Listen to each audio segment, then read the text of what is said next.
नमस्कार, आप देख रहे हैं परिवर्तन उदय न्यूज। एक नई पहल परिवर्तन की ओर देश और प्रदेश का बढ़ता हुआ न्यूज चैनल। इसके साथ आगे बढ़ेंगे और देखेंगे आज की बड़ी खबर में क्या कुछ है।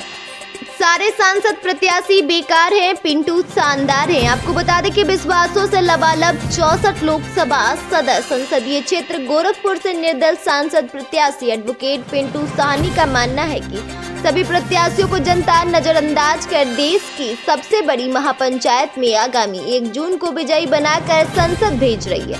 पेश है पिंटू साहनी से परिवर्तन उदय द्वारा की गई चुनावी मुद्दे पर खास बातचीत। आज हमारे बीच में सदर संसदीय क्षेत्र से सांसद प्रत्याशी पिंटू साहनी जी मौजूद हैं। ये पेशे से अधिवक्ता भी हैं और 64 लोकसभा सदर संसदीय क्षेत्र गोरखपुर से निर्दल प्रत्याशी हैं, जिनका चुनाव चिन्ह केसरी है। गोरखपुर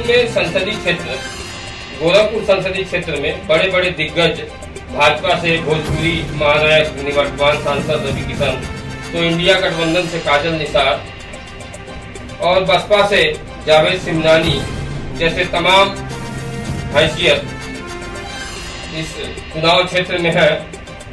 आप ऐसे लोगों को निर्दल प्रत्याशी होकर कैसे फाइट कर पाएंगे? पहले तो बता दें, बहुत बहुत धन्यवाद।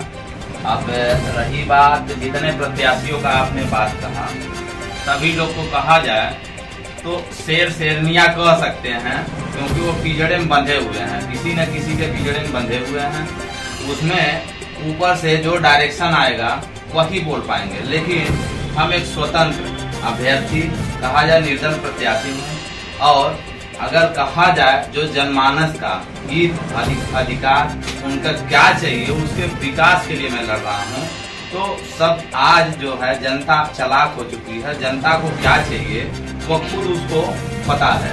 तो हमारे जितने संकल्प है, उस संकल्प की अगर बात किया जाए तो जितने भी प्रत्याशी हैं, किसी के पास ये मुद्दे नहीं है और मुद्दे पे हमको वोट मिलना है, और न कि हम बड़े बड़े बात करेंगे। क्योंकि उदाहरण स्वरूप अगर देखा जाए तो 14 वर्ष तक वनवास की बात आती है राम की, तो साधन विहीन थे। साधन विहीन होने के बाद, यानी कहा जाए तो रावण के पास सर्वस्व सब कुछ था, फिर भी राम को देखा जाता है। तो ये बड़े बड़े लोगों से हमें कोई फर्क नहीं पड़ता है। हम जनता के नौकर हैं और जनता के नौकर होने के साथ साथ उनके हम दुख दर्द सारी चीज जान रहे हैं। जिस प्रकार से अगर कहा जाए जो हमारे मुद्दाएं हैं, जैसे शिक्षा, चिकित्सा, रोजगार, और कहा जाए अधिवक्ता हैं, पत्रकार भाई हैं, मजदूर हैं, किसान हैं, सभी के अधिकार के लिए आप हम चुनावी मैदान में हैं। कहा जाए तो धीरे धीरे अगर क्रमशः देखा जाए तो शिक्षा पूर्णतः हम क्या कर रहे हैं, फ्री की बात कर रहे हैं। जो आज देखा जाए तो बहुत महंगाई होती जा रही, 250 की किताबें 6,500 हजार रुपए के बिक रहे हैं। तो हमारी क्या है मुद्दाएं, हमारी जो संकल्प है मैनिफेस्टो में, शिक्षा पूर्णतः मुक्त कराना है, चिकित्सा जो है मुक्त इसलिए कराना है। आज डबल इंजन की सरकार क्या करती है कि आयुष्मान कार्ड लीजिए, आपको 5 लाख के दवा ये मुक्त होता है। यानी आयुष्मान कार्ड लेके जाइए आप, और आपकी समस्या यानी आपकी तबीयत बहुत खराब है, उस समय बैठ कर उस हॉस्पिटल पे इंतजार करिए, अंगूठा लगा के, कब जाकर वहां से फीडबैक मिलेगा तब तक आप मर जाएंगे। यानी जब तक वो एक सुई लगाने के लिए भी फीडबैक की इंतजार किया जाता है। तो ये कैसा मुफ्त की बात। तो हम शिक्षा भी मुक्त कराने की बात के साथ साथ चिकित्सा इसलिए मुफ्त की बात कर रहे हैं कि कोई भी व्यक्ति हो अपना आधार या अपना पहचान दे पाए तो उसका पूरी तरह से इलाज मुक्त हो। आप जनता के बीच में शिक्षा, चिकित्सा, स्वास्थ्य को लेकर जा रहे हैं, इसी के आधार पर जनता से आप अपने पक्ष में मतदान करने की अपील कर रहे हैं। इसके अलावा और क्या आप जनता के बीच में रख रहे हैं कि जिससे जनता आपको जो है चुनाव करे? तो इसके अलावा अगर कहा जाए तो जो युवा हैं, युवा के लिए ज्यादा से ज्यादा रोजगार की बात हम कर रहे हैं, उपलब्ध कराएंगे। और जो अधिवक्ता भाई हैं, अधिवक्ता वर्ग में घुसते हैं, उनको क्या है, कोई मानदेय नहीं होता, उनको भी एक उचित मानदेय दिलवाना है, एडवोकेट प्रोटेक्शन एक्ट लागू कराना है, और साथ ही साथ जो कहा जाता है चौथा स्तंभ जो मीडिया है, यानी मीडिया जो पत्रकार भाई होते हैं उनको भी कोई मानदेय नहीं होता, उनका भी एक उचित मानदेय के लिए मैं लड़ाई लड़ रहा हूँ। उनको भी प्रोटेक्शन एक्ट में लाया जाए, जिनसे उनके खिलाफ भी कोई जाता है तो उनको भी एक संरक्षण स्वरूप एक एक्ट बन जाए।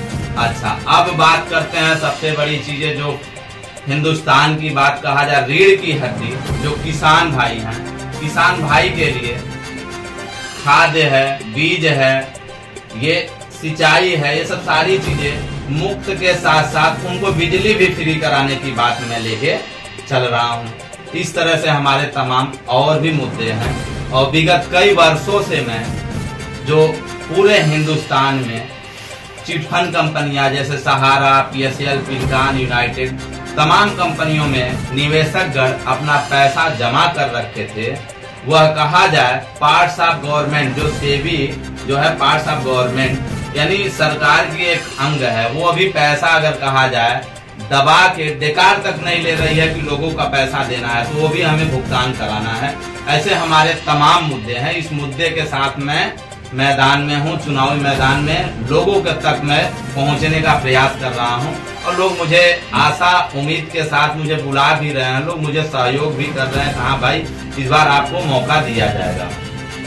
जनता के बीच में आप इन्हीं सारे मुद्दों को लेकर जा रहे हैं, तो जनता का क्या रूप आपको दिखाई दे रहा है? जनता का रूप तो ये है कि जनता से डायरेक्ट हमको प्रत्यक्ष रूप से ये मिल रहा है, लोग फीडबैक दे रहे हैं कि चाहे डबल इंजन की सरकार कहा जाए, कमल का कोई प्रत्याशी आ रहा या गठबंधन का कोई प्रत्याशी आ रहा, किसी के पास ये सब सारी मुद्दाएं नहीं है जनमानस के लिए। केवल क्या करना है, उनको केवल वोट लेके भजा के निकल जाना है, जनता के बारे में नहीं सोचना है। आप एक ऐसे प्रत्याशी हैं जो जनमानस के हित के बारे में आप सोच रहे हैं, और आप आगे बढ़िए, हम आपके साथ हैं, इस तरह मुझे। अच्छा, आपका कहना है कि जनता पूरी तरह से मेरे साथ है और जनता हमको विजयी बना रही है। जी जी जी, धन्यवाद आपको परिवर्तन उदय से बात करने के लिए।